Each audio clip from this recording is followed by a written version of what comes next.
Payday 3's found it difficult to garner any good press in recent months.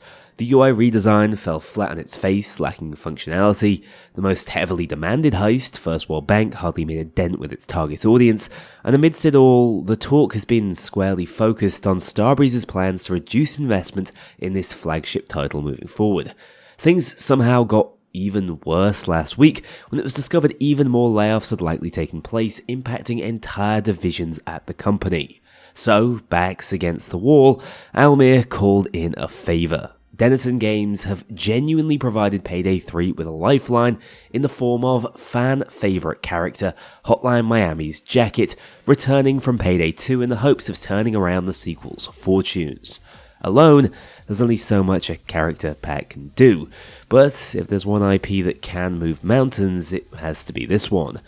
And let me be the first to tell you, they have knocked it out of the park with this rendition of Jacket. Thematically, I know Hotline fans will always struggle with the dissonance of morally grey and psychologically disturbed Jacket in an all-for-profit heisting game, and his background within the Payday narrative cannot and never will make sense. But this is how you handle a crossover character with love, care, and reverence. Jacket is back and absolutely better than ever. Unfortunately, the elephant in the room here is the fact this is all paid DLC.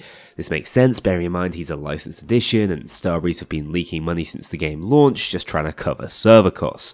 But sadly, by principle, I cannot recommend you buy anything related to Payday 2 at this current time. The future is simply too murky, and Starbreeze remains too quiet with regards to that future to give me the confidence to suggest you go out there and support it. However, gun to my head, if there was ever a slice of paid content that came to the game that might be worth a punt for quality and value for money, it would have to be this.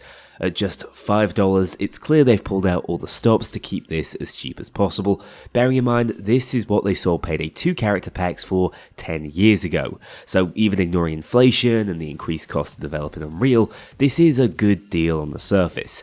So, bearing in mind my conscience won't allow me to actually recommend purchases at the moment, how will I be approaching this update review? Well, the plan is to simply give you as much information as possible with regards to Jacket and the wider Overskill system arriving alongside him to make your own value judgments by the end. I believe a content edition of this quality deserves as much, even if it is paid. That said, sit back, relax, and enjoy my review of everything new in Update 13. Now our feature presentation. Whilst I'm personally chomping at the bit to get directly into the new Overskill system, which is mostly free to use and finally adds some mechanical depth to the Overkill arsenal, I know most of you are here for the Chicken Man, so let's get him out of the way first. As I've already made abundantly clear, the execution here is a 10 out of 10. Jacket looks and sounds amazing. I was grinning from ear to ear the first few times I interacted whilst playing as him. Whether he's calling Hoxton, the British Isles, I'm a British man, or pulling out his iconic arms outstretched line, there's so much charm and personality to each and every one of his tape recorder voice lines. In total, I believe there are about 6 or 7 distinct voice tapes he remixes to convey more complicated concepts. For example, the foreign language tapes are back and can appear as pager responses to really throw control for a loop. Hello, officer. How are you? Hola, oficial. ¿Cómo estás? Good. Thank you for asking. In addition to the 4 voices we heard in the trailer, there is a second, Hispanic female voice who seems to be taken from a workout tape, adding a few incredibly amusing special lines. These people hate leg day. The overall blend is an incredibly dynamically voiced character who seems to have the greatest line variation in the entire game, which is a massive departure from how he functioned in Payday 2. My personal favourite is the incredibly edgy German accented man who comes out with some truly ludicrously threatening lines at the most inappropriate times. What is it you seek? Answers? Meaning in a meaningless world? Well, child, you've come to the right place.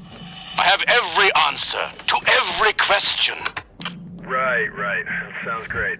I'm obviously still discovering lines that I've never heard before, but I'm consistently impressed by the variety and application. You can trace basically every single voice line he has to something that would be remixed from a tape, which is just clever and adds so much charm to Jacket. Really impressive stuff. At a time where I felt characters were losing personality between games, he's a complete breath of fresh air, going from surprisingly jovial lines to utterly inexplicable ones, and even immensely chilling ones, reminding us just what this sociopath is capable of. Sacrifices must be made. Speaking of which, I need to talk about that sociopath Overkill weapon next. The controversial baseball bat, which is sadly locked behind the Jacket character pack paywall. Well, is it at least a fun addition? Yes it is. It's bloody brilliant, to be honest. Functionally, it works quite different to the base game's roster of Overkill options. Instead of being a weapon dropped by Bile, it's always passively equipped, but you can only pull it out when you have a full Overkill meter. This makes a lot of sense and feels good mechanically. Unfortunately, it means it's impossible to share the bat with teammates, so yes, the only way to use this is to buy it. When you activate Sociopath mode, you'll be forced to drop whatever bags you're carrying and pull out your bat in favour of any ranged weapon. Once in this state, you'll be free to go to town with slightly increased movement speed and incredibly powerful bat swings that one-shot most enemy types. If you're dealing with a huge crowd, heavy swings are the way to go, but up against single targets or tricky customers like shields and cloakers, you're best keeping it to light swings as you'll still be comfortably one-shotting everything you hit. Whilst in this mode, you do not take health damage. Instead, any damage dealt will go to your Overkill meter, reducing the time you can spend in rage mode. Regardless of whether you get hit though, that meter will drain on its own, ramping the longer you've been raging, so there's no way to stay infinitely damage immune within this state. I'm really impressed by this base implementation. I assume the bat was either going to be completely busted or utterly worthless, and I'm pleasantly surprised to see it's both immensely impactful, but has enough checks and balances to prevent it from completely warping how the game is played.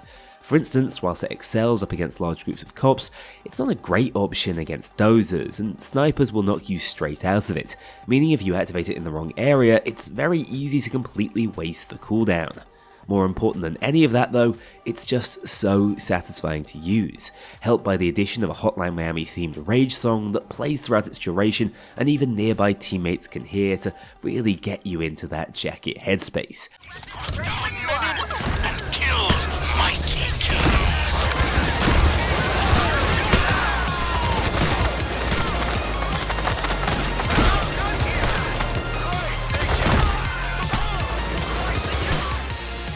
They just thought of everything with him. It's such a labour of love that it kinda puts the other characters to shame, which I guess you'd hope for, bearing in mind that this is the only one that costs. Delving a little deeper into its 5 Overskills, Payday 3's new surrogate perk deck system that's entirely tied to the Overkill weapon you're using, these also augment the playstyle whilst casually paying homage to a number of sociopath perks from Payday 2. At Tier 1, you'll gain access to a variant of Overdog, granting 20% damage reduction when surrounded by 3 or more enemies. Tier 2 allows you to restore 20% of your Overkill meter with every kill you pick up, enabling you to seriously extend the duration of your rampage. Tier 3 makes you immune to any form of crowd control, such as stagger, stun, or slow, whilst Tier 4 is clean hit inspired, giving you 5 points of healing for every kill you pick up. Remember, this is pure health stacking as your health bar is protected upon entering this mode, and includes adrenaline overheal. Finally, the Tier 5 skill brings back the panic effect from Showdown, forcing cops to miss their shots for the next 5 seconds after being in close proximity to a bat beatdown. The culmination of these skills allows sociopath wielders to rush in and sustain an extended crowd control period, supporting your crew through pure aggression, whilst also healing up for the next phase of the heist.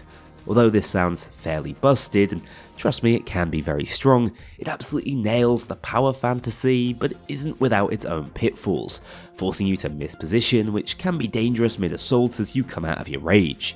It's also somewhat balanced by your inability to complete certain objectives or carry loot in this mode, although you are free to revive teammates with complete impunity.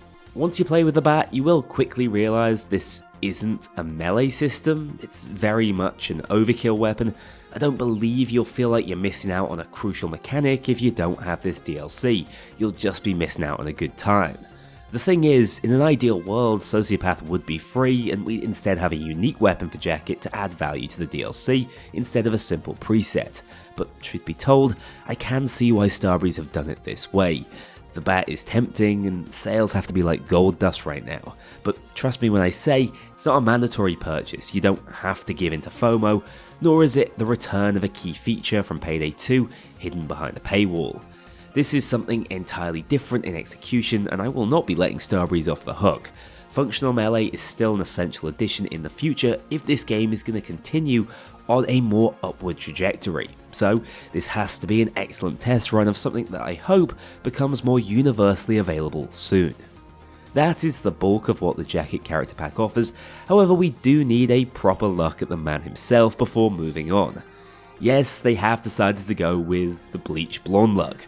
Overall though, despite an initial shock, I actually think he looks quite enigmatic. I've seen some comparisons to Terrorbilly. Obviously we know the heisters don't have to look like they did in Payday 2, that was already clear from the core 4, but Jacket's gone in a very different direction. He's not visibly aged, which again isn't surprising, as he's kind of ageless and it's very unclear how old he's actually meant to be, given the whole 80s connection. But something about his conventionally attractive jawline plays into this character who seems so well adjusted at a glance, but underneath is a simmering pot of rage, capable of unspeakable deeds. I don't know, there's a subtlety to his presentation here which I just wasn't anticipating. As for his new weapon, the Miami Decadence machine pistol is a preset for the Tribune, not the Ziv Commando as I foolishly predicted in my last video, and like all other presets in the game, has a stylish look to it, but ends up being categorically inferior to any standard Tribune you can customize yourself. Not being able to add something as simple as a suppressor to it makes it a tough sell on just about any build you create. I know it's a big time and money saver, but it feels like a wasted addition, even more so than with Clover and Houston. Similarly, whilst the charm and stick are nice little additions, they certainly shouldn't be informing any sort of purchase. All things accounted for though, the Jacket character pack is a quality addition to the game. They've not phoned this one in whatsoever. It's a labour of love and probably the best individual piece of content added to the game so far. Jacket fans will love him, and the Sociopath baseball bat is the icing on the cake for everyone else. Obviously the paid element is a sticking point, and I believe this rendition of Jacket deserves to be added to a game with a brighter future, but this could become a turning point for Payday 3, and the devs behind Jacket's edition, front to back, deserve a hell of a lot of credit for what they've managed to put out here. Please pay attention. You will be happy to know that you are victims of a robbery. Remain calm and quiet, and your survival is assured. The second major addition in Update 13 is the Overskill system. We've already seen a taster of how that will function from Jacket's new bat, so just as a refresher, essentially every Overkill weapon in the game from here on in will receive a set of additional augments that will be unlocked gradually through use. They level up just like weapons do in the base game, with each needing a total of 16,500 XP for the full effect. My recommendation if you want to grind this out quickly is to run a few dirty ices on normal difficulty. This heist gives over 1k weapon experience and can be done in just under a minute with a solid team. Just like perk decks in Payday 2, these aren't branching skills, and so you'll end up with 5 set boosts once you've maxed an Overskill line out. In addition to these Overkill weapon changes, we've also received the first stealth specific Overskill option in the form of the Interceptor, which I'll review up first. This is essentially an amped up ECM jammer. You can activate it once your Overkill meter hits at least 25%, which makes sense seeing as you tend to gain meters slower in stealth, and once active, it will at base disable all cameras on the heist for as long as it takes for the meter to drain away, just like how Sociopath now works. Its primary downside is that it can't be used more than once per heist. In addition to that base functionality, as you level it up, it also gains the ability to mark all guards and cams, reduce its meter drain by 50%, block radios from going off, and activate the glitch protocol effect from Hacker to basically lobotomize everyone on the map. This is insanely powerful for stealth, giving you a get out of jail free card whenever it's active, and I'm willing to bet will be abusable in some interesting ways if you have a full team rocking it. Regardless, I do think it's a good idea to give stealth players some fun new tools, especially with the wasted Overkill system. I just worry with buffs like these, the only way players will ever fail is when faced with instant loss mechanics such as lasers. Going back to the tried and true classics, the biggest winner out of the previous 3 Overkill weapons has to be the underpowered Markham Mamba, better known as the Piglet. This was a fun, if impractical weapon to use in the past, but now it's up there with the Bat for best close range crowd control option in the game. At base, you will fire off 4 additional weaker explosions after the first grenade explodes, all of which will be impacted by skills. But it's really the Overskill upgrades that make it viable at last. The first simply increases its explosive radius by 20%, but then out of nowhere, Tier 2 makes it so your grenades deal no damage to civs, like 0. You can point blank them and they will not bat an eyelid. There's your realism, lads. Anyway, Tier 3 is where it really gets good, addressing its most major issue by increasing the reload speed by 50%, before Tier 4 makes it deal 0 damage to you as well as civs. Yes, this thing has gone from blowing you up from halfway across the map to practically telling you to use it like a shotgun. Finally, at Tier 5, enemies within 15 meters of any grenade explosion will have 20% less accuracy for as long as they're on the map, although most of the time they'll just be splattered in the crossfire anyway.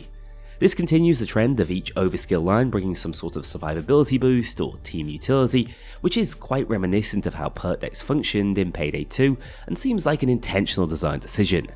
Honestly, the Mamba is damn strong now. It's probably still just beaten out by the also buff sniper and minigun alternatives as it struggles versus bulldozers, but this is still a monster in its own right and finally deserves that Overkill title.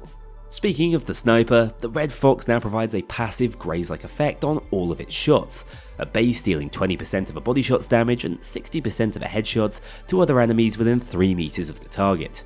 The shots it fires have been visually adjusted to better represent this wider impact. At Tier 1, it gains a powerful marking effect that even occurs through walls so long as cops remain in your line of sight. Tiers 2 and 4 both enable you to penetrate 4 more surfaces each with your projectiles, which essentially makes it so any cops you can see through your scope are fair game to fire at now, whilst Tiers 3 and 5 increase the graze radius to 5 meters and buff the area damage to 60% for body shots and 100% for headshots, allowing you to effectively delete entire groups of SWATs off the map with little more than a cursory glance. This thing was already monstrous, although it was basically just a dozer killer, and now it's also a perfect group damage alternative. Just keep in mind, like it did once in Payday 2, this thing can kill civs with its AoE effect, which is always annoying. Finally, the Argus minigun has also somehow seen Overkill buffs. This thing will now also provide you with 1% damage reduction for every second you fire your minigun. This is flat damage reduction from all incoming sources, capping at a maximum of 90%, which is huge. The trade-off is that this fades by 1% for every second you're not firing, although as you rise through the tiers, you can offset that. For example, at Tier 1, any kill you manage with the minigun will also give you 1% damage reduction as tracked within your UI. At Tier 2, anytime you have no more armor plates, but do have at least 30% damage reduction stacked up, you will regenerate a plate, although this effect is limited to occurring once per minigun called in. At Tier 3, simply spinning the barrel maintain your damage reduction stat, meaning yes, you can theoretically just walk around with 90% damage reduction indefinitely if you want to, which is kind of OP, whilst at Tier 4 the damage reduction on kill effect increases to either 2% or 3% per kill depending on your armor type. 3-plate or higher frames will gain more reduction. Finally, at Tier 5, this is where it gets truly wild. You will maintain your damage reduction stat even after unequipping the minigun. It will decay as usual, 1% per second, but that's still a massive amount of free DR you can save up and run around with whenever using this Overkill weapon. Overall, this one is an ambitious concept that's just thrown the idea of balance completely out of the window. I mean, the minigun was already debatably the best Overkill option, and now it's uncontested. That damage reduction is totally batshit in my opinion. It's so much easier to achieve and retain 80 to 90% than I think the devs are expecting, so if you want to trivialize Overkill even more, this is probably the play. They have added stricter movement speed penalties when moving with the minigun in an attempt to balance it, but I don't see that even making a dent in its use case. What I will say is positive for it is it's probably the Overskill line that's the most like a new playstyle, which is something I'm particularly interested in. I think some might bounce off the Overskills a little bit because they are so dependent on you holding an Overkill weapon at the time. There aren't really any passive skills as we saw from perks in Payday 2, so this one retaining its utility even when you're not expressly holding a minigun is very interesting. I just think that level of damage reduction might be a little too much, especially when this minigun alone is basically armor sustaining thanks to its tier 2 skill. In addition to these changes, how you earn Overkill weapons has changed marginally. Now they flow into each other slightly less, as kills gained with an Overkill weapon don't count towards your next one, although picking up loose loot will now provide meter independently. This helps balance things a tiny bit, but it's a drop in the ocean relative to the buffs Overkill weapons just generally received.